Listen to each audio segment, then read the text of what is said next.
Avant de plonger dans cette histoire incroyable, pensez à vous abonner à la chaîne et à activer la cloche. Ici, chaque récit a quelque chose à dire, et vous ne voudrez pas en manquer un seul. Le soleil se levait lentement au-dessus de la petite ville de Riverside, peignant le ciel d'orange et d'or. Les maisons alignées semblaient paisibles, les jardins parfaitement taillés, comme si tout était sous contrôle.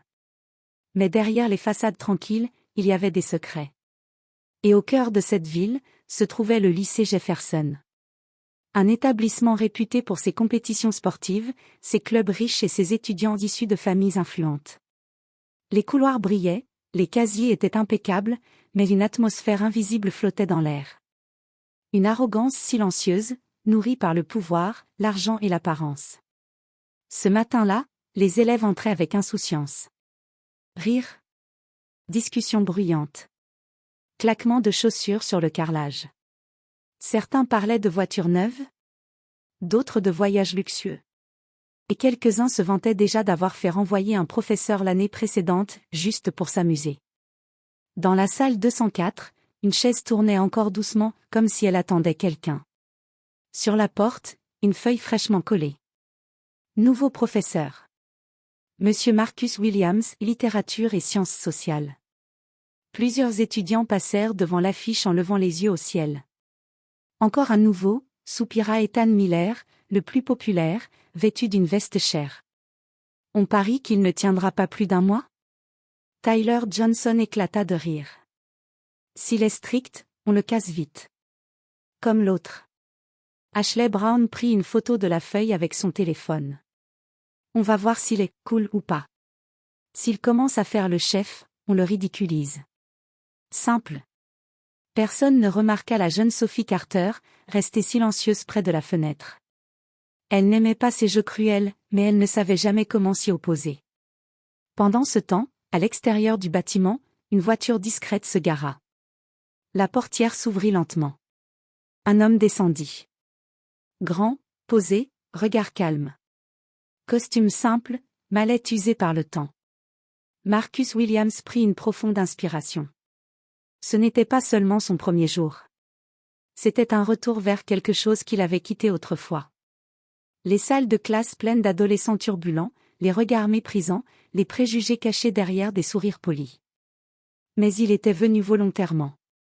Parce qu'il croyait encore qu'on pouvait changer des vies, même là où l'orgueil dominait.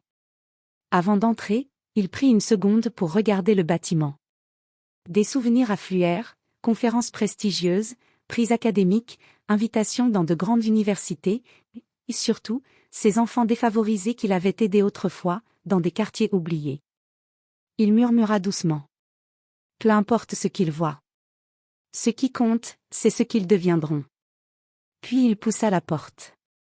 Les couloirs se turent un instant. Certains le regardèrent, puis échangèrent des sourires moqueurs. Ils ne savaient rien de lui. Ils ne savaient pas d'où il venait. Ils voyaient seulement un professeur noir, calme, modeste. Et pour certains, cela suffisait pour juger. Marcus entra dans la salle 204. Il posa ses livres. Il écrivit lentement 3 mots au tableau. Respect, discipline, courage. Les élèves s'installèrent, chuchotant, ricanant, prêts à tester ce nouveau professeur comme on teste une proie.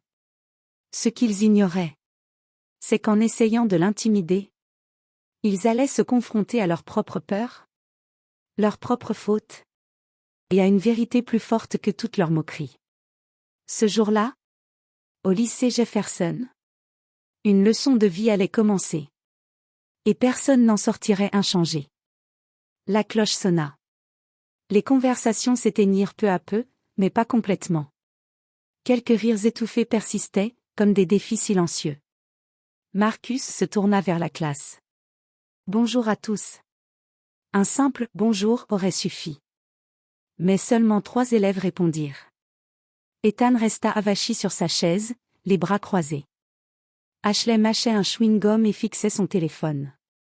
Tyler faisait tourner un stylo entre ses doigts, l'air ennuyé. Marcus ne se fâcha pas. Il sourit. D'accord. On recommence. Sa voix était calme, posée, presque douce. Bonjour à tous.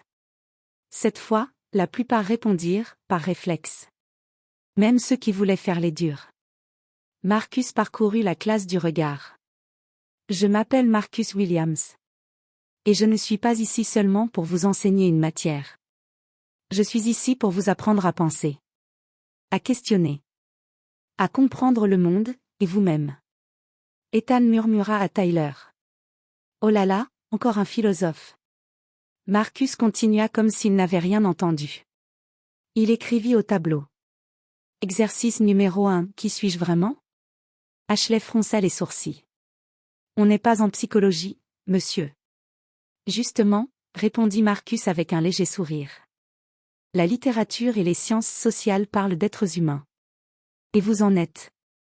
Donc on commence par vous. Un murmure parcourut la classe.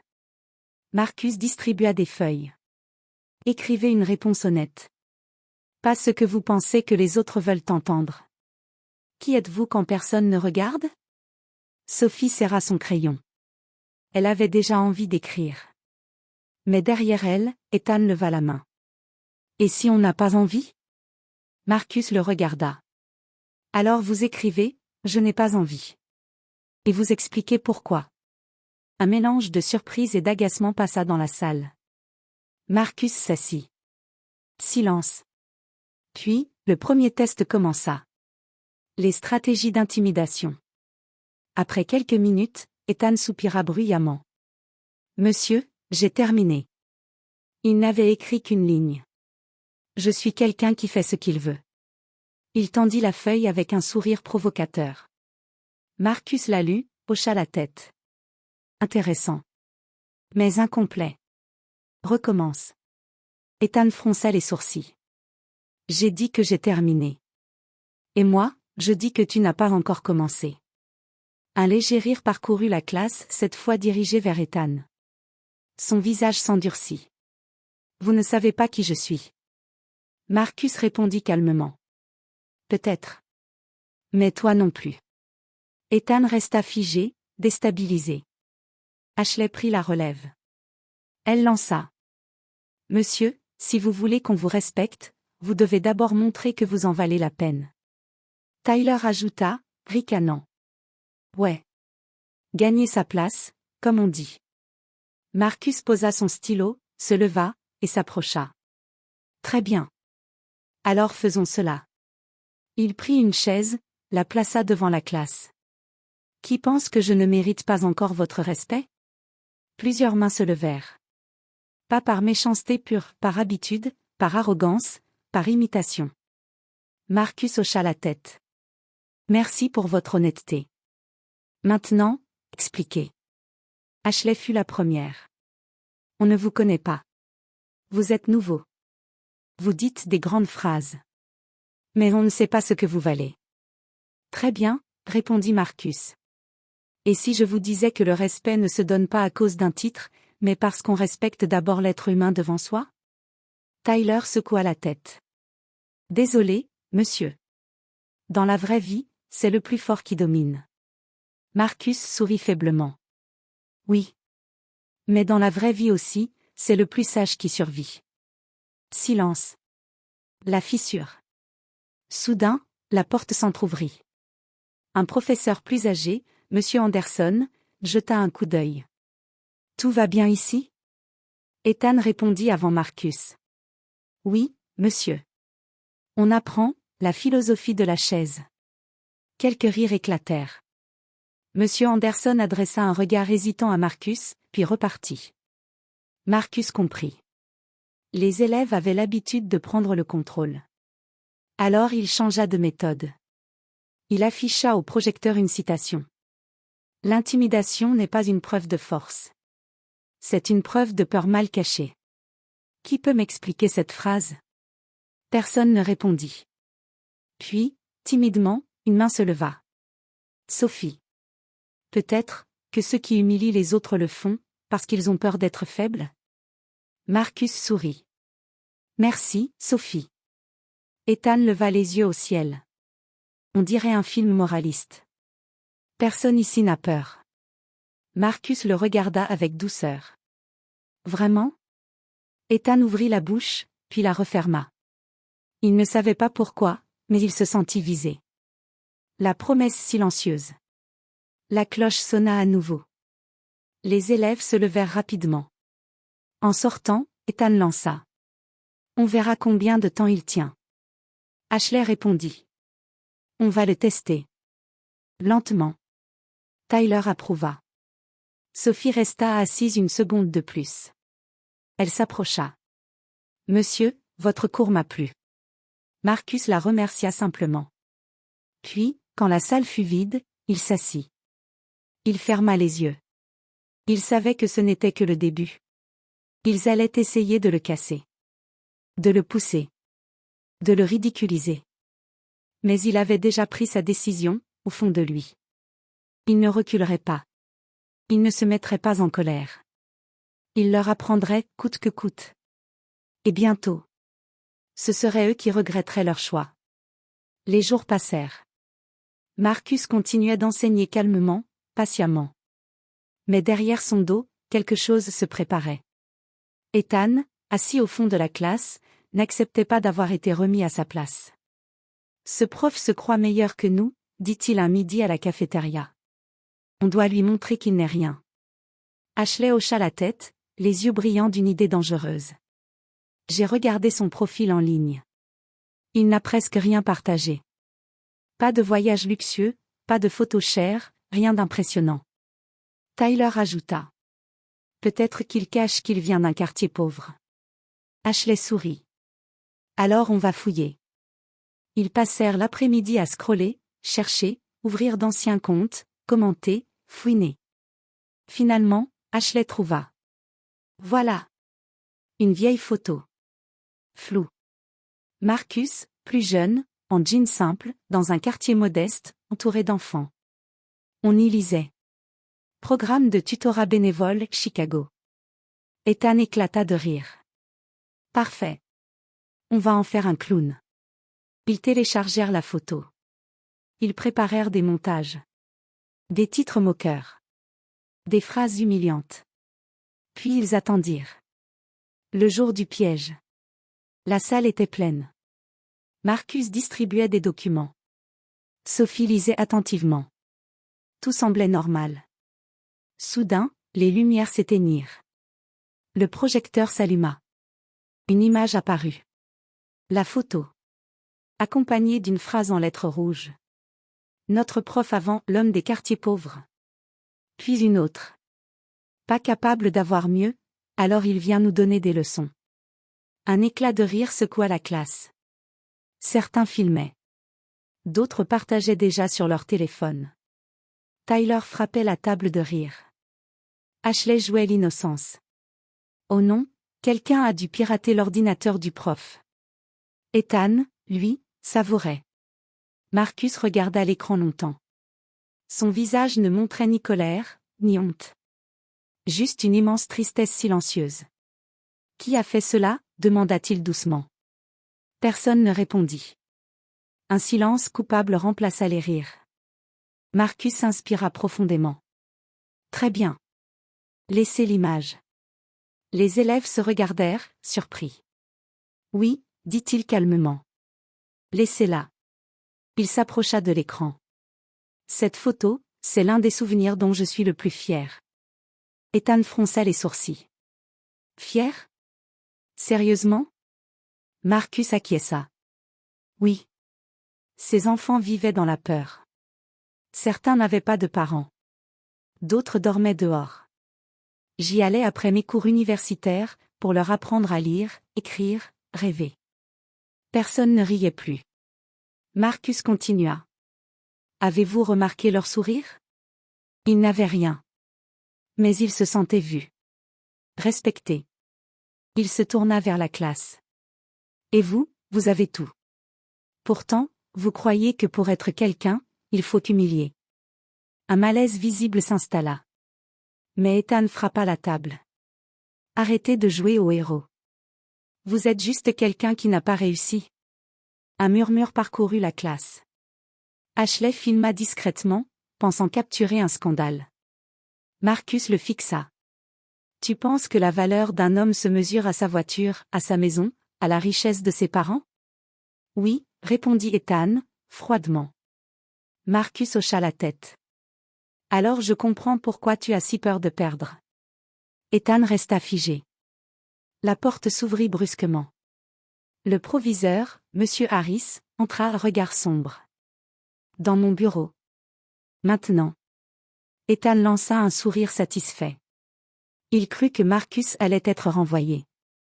Ashley chuchota. Fin de l'histoire. Mais quand Marcus revint après quelques minutes, son expression était calme, presque sereine. Monsieur Harris entra derrière lui. À partir de maintenant, dit-il d'une voix grave, chaque élève impliqué dans cette humiliation sera convoqué. Mais avant toute sanction, vous allez écouter. Il se tourna vers Marcus. Dr Williams, vous pouvez continuer. Le mot tomba comme un choc. Docteur.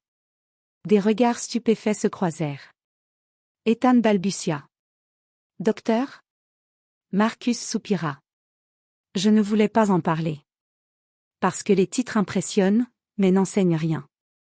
Oui, j'ai un doctorat. J'ai enseigné dans de grandes universités. J'ai travaillé avec des écoles difficiles à travers le pays. Et j'ai choisi Jefferson, parce que je croyais que vous pouviez devenir meilleur. Silence absolu. Même les téléphones restèrent immobiles. Aujourd'hui, dit Marcus doucement, vous n'avez pas humilié un professeur. Vous avez humilié un homme, qui essaie de vous aider. Sophie sentit ses yeux se remplir de larmes. Tyler baissa la tête. Ashley serra son téléphone, honteuse. Ethan, pour la première fois, ne trouva rien à dire. Quand la sonnerie retentit, personne ne bougea. Marcus ajouta simplement. Réfléchissez. Demain, chacun viendra avec un texte. Titre, pourquoi j'ai cru qu'humilier rendait plus fort. Puis il quitta la salle. Les élèves restèrent silencieux. Ethan brisa finalement le silence. Ce n'est pas fini. Mais sa voix tremblait. Il ne comprenait pas encore. Que ce qu'il venait de déclencher allait se retourner contre lui bien plus profondément qu'il ne l'imaginait. La nuit tomba sur Riverside. Dans leur maison luxueuse, les élèves n'avaient pas l'esprit tranquille. Les mots de Marcus tournaient encore dans leur tête. Vous n'avez pas humilié un professeur. Vous avez humilié un homme. La maison d'Ethan. Ethan lança son sac sur le sol et monta directement dans sa chambre. Il alluma son ordinateur. Les vidéos circulaient déjà. Commentaires moqueurs. Montage partagé. Rire en ligne. Normalement, il aurait adoré. Mais cette fois, quelque chose l'irritait. Il revit la scène où Marcus parlait de ses enfants pauvres, avec tant de respect. Il murmura. Pourquoi ça me dérange? Une voix derrière lui répondit. Parce que tu sais que ce que tu as fait est mal. Ethan se retourna. Son père, Robert Miller, se tenait dans l'encadrement de la porte. Homme d'affaires strict, costume impeccable. J'ai reçu un appel du proviseur, dit-il. Ethan serra les dents. Ce n'est rien. On s'amusait juste. Robert s'approcha lentement. Ce professeur, je le connais. Ethan se figea. Quoi? Il a travaillé sur un programme d'éducation pour les jeunes défavorisés. Il a sauvé des dizaines d'enfants de la rue. C'est l'un des hommes les plus respectés que j'ai rencontrés. Ethan sentit une lourdeur dans sa poitrine. Pourquoi, il enseigne ici alors? Parce qu'il croit que les enfants privilégiés ont parfois plus besoin d'aide que les autres. Ethan détourna le regard. Tu es déçu de moi? Robert répondit calmement. Je suis surtout inquiet de l'homme que tu deviens. Ces mots frappèrent plus fort que n'importe quelle punition. Ashley resta des heures devant son miroir. Elle rejouait mentalement la scène, son sourire, sa caméra, sa complicité. Puis elle repensa à quelque chose. Sa petite sœur, Lily, autrefois victime d'intimidation. Elle pleurait chaque soir. Ashley murmura. J'ai fait la même chose que ceux qui lui ont fait du mal. Elle s'assit sur son lit, le cœur serré. Pour la première fois, la honte brûla vraiment. Tyler s'enferma dans sa chambre. Personne ne cria chez lui. Personne ne le sermonna. Mais il se revoyait ricaner, juste pour suivre Ethan. Pourquoi je fais toujours comme les autres? Murmura-t-il. Un vide l'envahit. La cloche sonna. Personne ne parlait. Marcus entra, calme comme toujours. Sortez vos textes. Des feuilles se levèrent lentement. Marcus lut en silence. Certaines phrases tremblaient. J'ai cru que ridiculiser me rendait important. Je pensais que dominer, c'était exister. Je me suis servi de la faiblesse des autres pour cacher la mienne. Puis ce fut au tour d'Ethan. Sa voix était basse. J'ai écrit que j'ai peur de paraître insignifiant. Alors j'intimide. Je me moque. Je fais mal. Parce que je ne sais pas comment être respecté autrement. Un murmure parcourut la classe. Marcus referma doucement la feuille. Merci pour ta vérité. Ethan leva les yeux. Est-ce que vous me détestez? Marcus répondit sans hésiter. Non. Mais je refuse de te laisser rester celui que tu es aujourd'hui. Ces mots touchèrent Ethan plus profondément que toute punition. Après le cours, Sophie resta. Monsieur, pourquoi vous supportez tout ça sans vous mettre en colère? Marcus resta silencieux un moment. Puis il dit. Parce qu'autrefois, j'étais comme eux. Sophie écarquilla les yeux. Vous? Oui. Fier. Distant. Cruel parfois. Jusqu'au jour où un professeur m'a regardé droit dans les yeux et m'a dit. Je vois mieux l'homme que tu peux devenir, que celui que tu joues aujourd'hui. Ça a changé ma vie. Sophie sourit. Maintenant, c'est vous qui faites ça pour nous. Marcus ne répondit pas. Mais son regard en disait long. En sortant, Ethan croisa Ashley et Tyler. On fait quoi maintenant? Demanda Tyler. Ethan hésita. Son ancien réflexe voulait dire. On continue. On se venge. Mais il resta silencieux. Ashley dit doucement. J'ai supprimé la vidéo. Tyler ajouta. Moi aussi. Ethan acquiesça. On doit réparer. Il ne savait pas encore comment. Mais au fond d'eux, quelque chose avait changé. Et pendant ce temps, d'autres élèves, jaloux de l'attention portée à Marcus, préparaient quelque chose de bien pire. Ils n'avaient pas appris la leçon. Ils voulaient aller plus loin. Et cette fois, les conséquences seraient irréversibles. Les couloirs semblaient calmes. Trop calmes. Marcus le sentit immédiatement. Un murmure discret circulait entre certains élèves, ceux qui n'avaient pas été convoqués, ceux qui n'avaient pas écrit de texte. Ils chuchotaient. Ce prof prend trop de place. Il se croit meilleur que tout le monde. On va lui donner une vraie leçon. Parmi eux, Brandon, Chris et Logan. Plus discrets qu'Ethan, mais bien plus dangereux. Ils avaient trouvé une idée. Pas une blague. Pas une moquerie. Quelque chose qui ferait du bruit.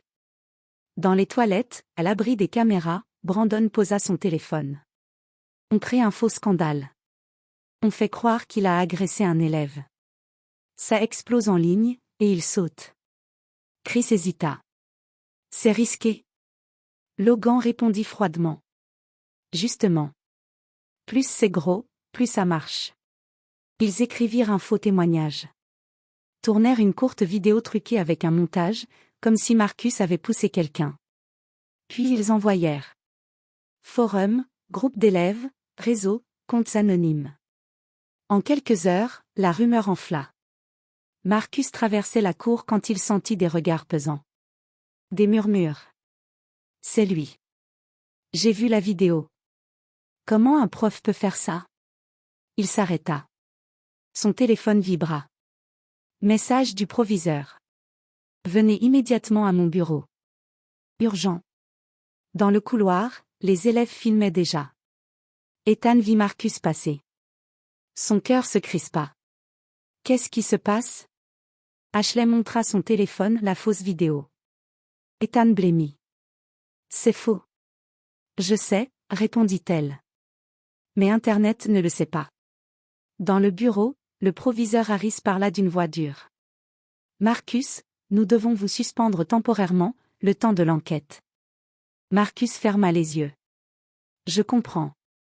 Avez-vous fait ce qu'on vous accuse d'avoir fait? Non. Harris soupira. Je vous crois. Mais la pression des parents, des réseaux, il faut suivre le protocole. Marcus hocha la tête. Aucune colère. Seulement une fatigue immense. Il quitta l'école sous le regard des caméras des élèves. La rumeur grandissait. Au même moment, Ethan sentit quelque chose basculer. Il se leva brusquement. On doit faire quelque chose. Tyler répondit. Mais quoi? Si on parle, on va s'attirer des problèmes. Ethan serra les poings. Les problèmes, on les mérite. Il se tourna vers Ashley. Tu viens? Elle hocha la tête. Ils cherchèrent. Questionnaire. Remontèrent les partages, les comptes anonymes.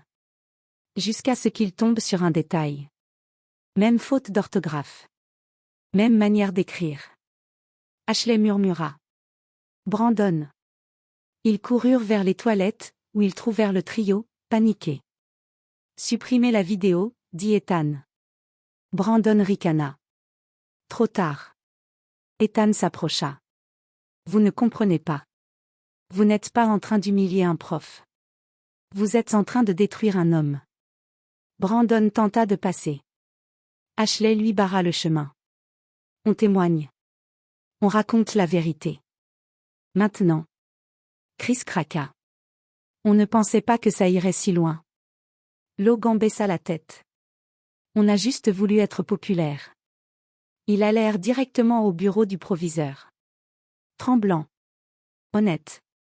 Ils expliquèrent tout, montage, manipulation, rumeur. Harris resta silencieux. Puis il téléphona. Marcus, revenez. Tout de suite. Quand Marcus entra, les élèves étaient alignés. Brandon parla le premier. Monsieur, je vous demande pardon. Marcus le regarda longtemps. Pourquoi? Brandon répondit d'une voix cassée. Parce que je voulais exister, et j'ai choisi le pire moyen.